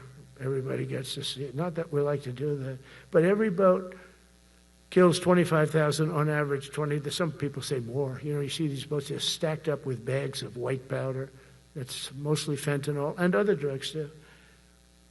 And now we have a problem. General Kane says, sir, there are no boats out there. Not even fishing boats. They don't want to go fishing. I don't blame them. There'll be no fishing today. But it's amazing what strength will do, because all we want to do is stop drugs from flowing into our country. It's destroying. We lost 300,000 people died last year. Everybody knows, friends, many friends probably, that you lost a child or adults too. But you lost a son or daughter because of what's coming into our border. And we're making it very hard. Oh, and we haven't even started yet. Last month I signed an executive order to provide training for quick reaction force that can help quell civil disturbances. This is going to be a big thing for the people in this room because it's the enemy from within, and we have to handle it before it gets out of control. It won't get out of control. Once you're involved at all, they all joke. They say, oh, this is not good. You saw it in Washington. We had gangs of Tren de Arag with 10, 12, 15 kids. And these military guys walk up to them, and they treat them with disrespect, and they just got pounded. They just got pounded. The gang just pounded. Then thrown into paddy wagons and taken back to their country. Some are so dangerous we don't want to even do that because we don't want to, some of stone cold murderers, we don't have the confidence. Even though they're not coming back very easily, we don't have the confidence. We put them in jails. But these service members are following in a great and storied military tradition, from protecting frontier communities to chasing outlaws and bandits in the Wild West. And our history is filled with military heroes who took on all enemies, foreign and domestic. You know that phrase very well. That's what the oath says, foreign and domestic. Well, we also have domestic. George Washington, Abraham Lincoln, Grover Cleveland, George Bush, and others all used the armed forces to keep domestic order and peace. Many of our leaders used the military to keep peace. Now they like to say, oh, you're not allowed to use the military. And you know what the people say? The people in those cities where they're being raped and shot and beat up, you know what they say? We love the military. You ever see where they interview the people on the street? I've never seen somebody say they don't, unless they're radical and paid off, because a lot of these insurrectionists are paid by, whether it's Soros or other people, but they're paid by the radical left. So today I want to thank every service member from general to private who has bravely helped us secure the nation's capital and make America safe for the American people. It's amazing. The whole world is watching. Everybody in the White House, they come up to me, young women, sir, thank you. I know immediately what they're thinking. They don't have to say it. They walk to work now to the White House. We haven't had a crime in Washington in so long because we got the careers. We call them the careers. We got these lunatics out, and they'll never be any good. You know, I hate to tell this to the liberal media. You could spend time with them. You could do whatever you want. You could send them to the finer schools, which they couldn't get into anyway, mentally. They couldn't get in, but no matter what you do, they'll never be good. They're bad. They're career criminals. I don't know, maybe they were born that way. Some people don't like me to say that, but maybe they were. Certainly some were. Together with the leaders here today, we're also restoring a needed focus on defeating threats in the Western Hemisphere. Throughout this region, cartel terrorists have been allowed to wage a relentless campaign of death and destruction on our country, all because we had weak leadership on top. And we did a great job with it first term, but this is something else what we're doing now. We're taking it to the next level, probably next level times 3. But we had COVID come up, and we had to take care of that. We did a great job with COVID. We had the therapeutics. It was just Regeneron, so many things we did for COVID, but we had to focus on that, and every other country in the world was being decimated by COVID. So we had to change gear a little bit to take care of that. But under our leadership, the military is now the knife's edge in combating this sinister enemy. We have to put the traffickers and cartels on notice, and we've done that. And we put them, a lot of them, we've called them a terrorist organization, which is actually a big thing to do. Nobody's done it, but I've done it with a lot of them. It gives you a tremendous advantage. If you try to poison our people, we will blow you out of existence, because that's the only language they really understand. That's why you don't see any more boats on the ocean. You don't see any boats. Around Venezuela, there's nothing. As president, I will never hesitate to defend our people from threats of violence, from the horrible plague that's taking place from within the Iran nuclear power, the Iran, all of the great power that we thought existed, we blew it out to kingdom. We took advantage of it, and we just really took advantage of it, and it was a beautiful thing to see, and that's what military power can achieve. That's why I chose Raising Cane. He's fantastic, by the way. I hope you all agree. If anybody disagrees, could I please have your hand? Who disappears that Raising Cane is no good? Just raise your hand. I don't see any hands raised. All right. That means you're okay. That means that he's okay now, but I saw his results. You know, he took out ISIS. I was told it was going to take 4 years. It took 4 weeks. I went to see him, and he took him out in 4 weeks, knocked him out, knocked him to hell. And I was told by military people it was going to take 4 to 5 years to do it. And I don't even know if we'll have it then, sir. These were the Washington generals. I call them the television generals. But Raising Cane did it in 4 weeks, took out 100% of the ISIS caliphate. As a result of these actions and many others since my inauguration, we're witnessing the triumphant return of peace through strength. We have great peace through strength. America is respected again as a country. We were not respected with Biden. They looked at him falling downstairs every day. Every day the guy's falling downstairs. He said, it's not our president. We can't have it. I'm very careful, you know, when I walk downstairs, like I'm on stairs, like these stairs, I walk very slowly. Nobody has to set a record. Just try not to fall, because it doesn't work out well. A few of our presidents have fallen, and it became a part of their legacy. We don't want that. You walk nice and easy. You don't have to set any record. Be cool. Be cool when you walk down, but don't bop down the stairs. So one thing with Obama, I had zero respect for him as a president, but he would bop down those stairs. I've never said, da-da-da-da-da-da, bop, bop, bop. He'd go down the stairs, wouldn't hold on. I said, it's great. I don't want to do it. I guess I could do it. But eventually, bad things are going to happen, and it only takes once. But he did a lousy job as president. A year ago, we were a dead country. We were dead. This country was going to hell. We were dead in every way, from immigration to military. We didn't have the weapons. We were given everything to Ukraine. We had nothing. And by the way, I have to tell you, now, as you know, I went over and I met with NATO, and NATO raised from 2 to 5, which everyone said 5% of GDP. Millions and now trillions of dollars are pouring in. They didn't pay the 2% because they know we were there to pay it. And now they paid the 5%. That's trillions of dollars. And we're not spending any money on that war, not 10 cents. We sell our equipment to NATO. NATO pays us for the equipment, and they give it to Ukraine or whoever they give it to. But they can keep it. But we're not involved. We have no money going out. Biden gave $350 billion. Not sustainable. $350 billion. And we have a war that should have never started. But we're not doing that anymore. So I just want you to know we're selling equipment. Our people are buying equipment. They are buying the equipment at full price, a fair price. So I don't want to say we're making money, because I don't want to be making money on a war. It's too many people dying. They're losing 7,000 soldiers a week.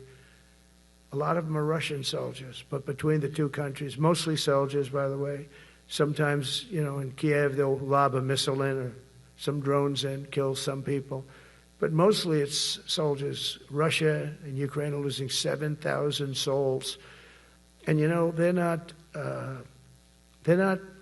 American. They're not us. They're not you. We have a special obligation. But they're soldiers. They're young people. They leave their parents. They wave goodbye. And then 2 days later, they're blown up so unnecessarily. And so that's the primary reason I want to get it done. We got to get it done. It's crazy what's going on. That's the worst war that there's been since World War II. The number of soldiers that are being killed there is just crazy. From 5,000 to 7,000 soldiers die a week. Think of that.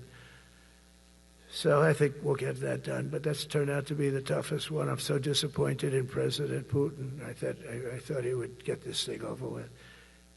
He should have had that war done in a week. And I said to him, you know, You don't look good. You're 4 years fighting a war that should have taken a week. Are you a paper tiger? And it's a shame, but I think eventually we'll get that one done, just like in theory, I want to knock on wood, because you never know. It's like we're going to have the Middle East done, which is actually a much harder thing to do. I mean, thousands of years, but we have to get that war done. So now just think of it, we're a dead country. I was with the King of Saudi Arabia, a great guy. I was with the Emir of Qatar. I was with the great leadership of UAE. I was over there. We brought back $2 trillion and more.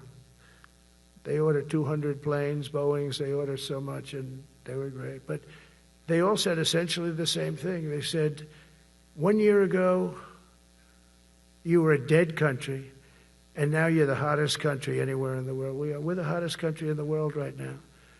The absolute hottest country in the world. There's nobody even close. Putin said that to me. We met in Alaska, had a good meeting. Then he went back and started sending drones into Kiev. I thought we had a good meeting. But it's one of those things. But we were a dead country a year ago, and now we're the hottest country anywhere in the world. Think of that. You can be proud of that. And you must have felt like hell when you have a wife or a husband at home, and you used to read the numbers that we can't get people to join the Army, Navy, Air Force, Marines, Coast Guard. You must have felt like, I have a job that nobody wants. That doesn't feel good. Well, now you have a job that is brimming over with people wanting it. They want it. And you're able to get a much higher quality because now you have your choice. You want so many. And we're going to have many, many people that aren't going to be able to join because of the fact that we don't need them at this moment. But think of it, what a difference that is from, I could just imagine 2 years ago, you're reading front page articles in the New York Times, of course, and Wall Street Journal. They always give us unfair stories. But they played it so big. They were playing it so big. Nobody wants to join the Army, the Marines, the Air Force. They don't want to join. They don't want to join the Coast Guard at all. Nobody wants to join. Nobody wants to join our police forces. Our police forces also. It's almost went hand in hand. And I used to say, boy, I'm speaking in front of the military today, and it's embarrassing because I'm speaking in front of people who have a job that other people don't want, but now you have a job that everybody wants. So I think that has to make you feel good. It's one of the reasons I love being here today, because I wanted to say that. I have to say that. Everybody wants to be in the Army, the Navy, the Air Force, the Marines. If you think the Coast Guard and Space Force, our beautiful Space Force, it's a whole different world. And now they're signing up, by the way, seriously big numbers for the police. Dangerous job, isn't it? Huh? Fire department.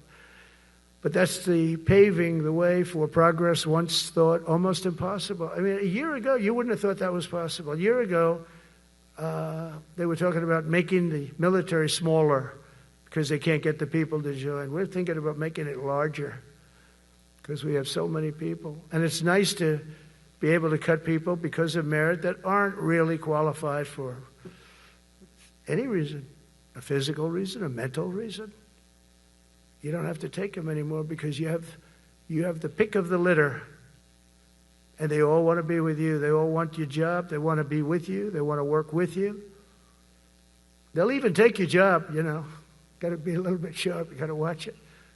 But everybody wants to be doing what you're doing now. What a difference when I speak to you, and I can say that as opposed to a couple of years ago when I was talking to rooms where they were desperate to get people and they couldn't get them. What a difference a presidential election can make. That's all it is. It's just a presidential election. Yesterday at the White House, we put forward a plan for peace in Gaza. We announced it, and we're going to create something that was my idea, but unfortunately I got drafted. It's going to be called the Board of Peace, and it's going to reign over that territory, and we're going to get that done. And they asked if I'd be the chairman of the Board of Peace. I wasn't counting on that. I had the idea for the Board of Peace. But I said yes, and I guess because of that, every leader, Everybody wants to be on the board of peace.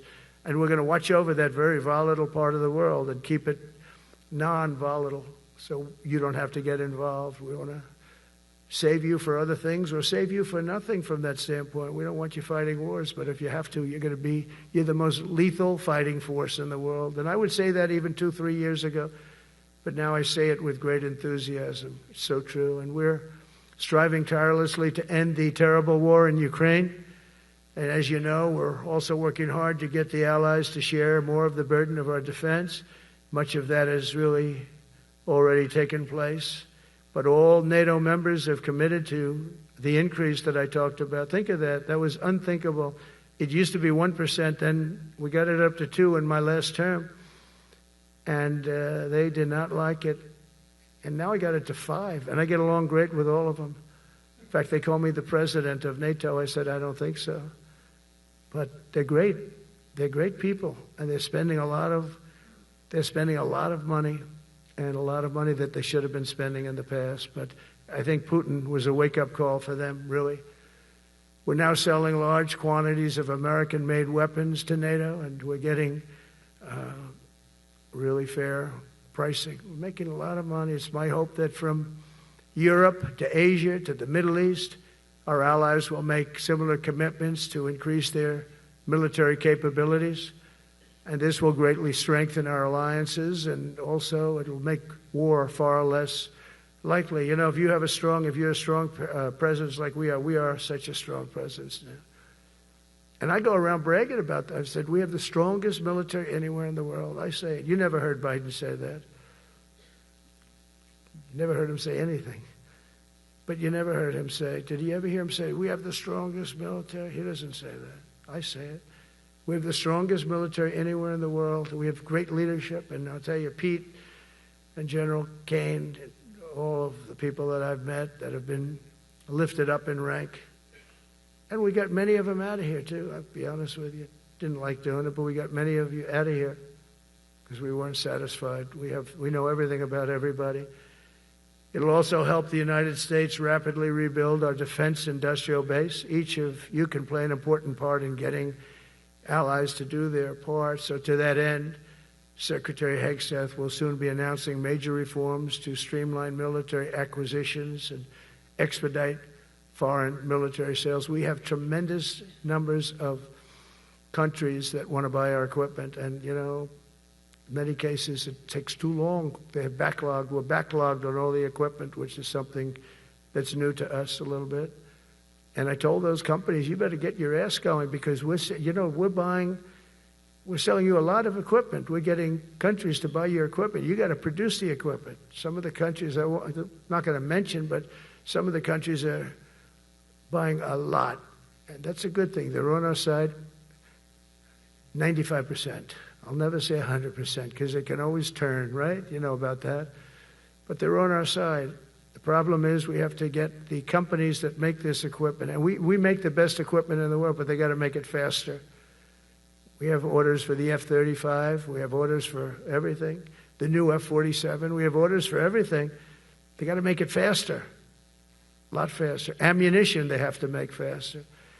In the coming months, we'll be making even more historic announcements to fully embrace the identity of the Department of War. I love the name. I think it's so great. I think it stops wars. The Department of War is going to stop wars. If we are as ruthless and relentless as our enemies, the United States Armed Forces will be totally unmatched in the future. We have a group of enemies that are very ruthless and very smart, but they can't match us. They can't match us. They don't even come close to matching us. Again, you know, it's very important for me to say we are the greatest military in the world, but we make the best equipment in the world. I watched our anti-missile missiles. I watched our Patriots just knock things out like a needle, hitting another needle on the stage. There's a needle up there, and you send another needle up, and it hits it every time. During the war, we went 14 for 14. We had 14, this is with Iran, we had 14 missiles coming at us. All 14 were knocked out of the sky, every one of them. We make the best equipment. From Sparta to Rome, to the British Empire, to the United States of America. History has shown that military supremacy has never been simply a matter of money or manpower. At the end of the day, it is the culture, spirit of our military that truly sets us apart from any other nation. Our ultimate strength will always come from the fierce people, and those brilliant people with such pride and the unbending will and the traditions of excellence that have made us the most unstoppable force ever to walk the face of the earth. And that's what we are. Remember, we never want to use it, but we have the most powerful nuclear capability, and I call it nuclear deterrent of any other country. Nobody close. The men and women in this room inherit the legacy built and won by Washington and Jackson, Grant and Pershing, Eisenhower and Patton, Nimitz and LeMay. We carry forward the majestic military heritage passed down from father to son, soldier to soldier, and one generation of warriors to the next. You are warriors, you know that, right? You're great warriors, or you wouldn't be in this room. You're the best of the best.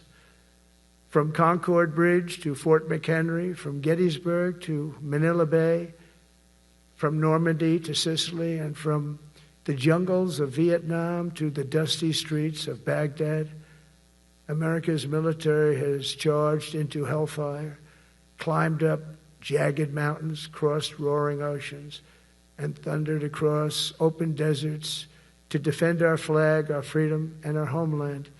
Nobody does it like you. Now we are discovering American muscle, reasserting American might, and beginning the next story chapter in American military legends and lore. That's L-O-R-E. It is lore. When it comes to defending our way of life, nothing will slow us. No enemy will stop us. They cannot stop us. And no adversary will stand in our way. They won't stand in our way. We don't want them to stand in our way. We don't want to even put them in that position, but they're not going to stand in our way ever again. You'll never see 4 years like we had with Biden and that group of incompetent people that ran this country that should have never been there. Because we are the United States military, the best, the boldest, the bravest that the world has ever seen, that the world has ever known. With leaders like we have right here in this beautiful room today, we will vanquish every danger and crush every threat to our freedom in every generation to come, because we will fight, fight, fight, and we will win, win, win. I want to just thank you once again, and God bless the United States military, and God bless America. God bless you all. Thank you very much. Thank you.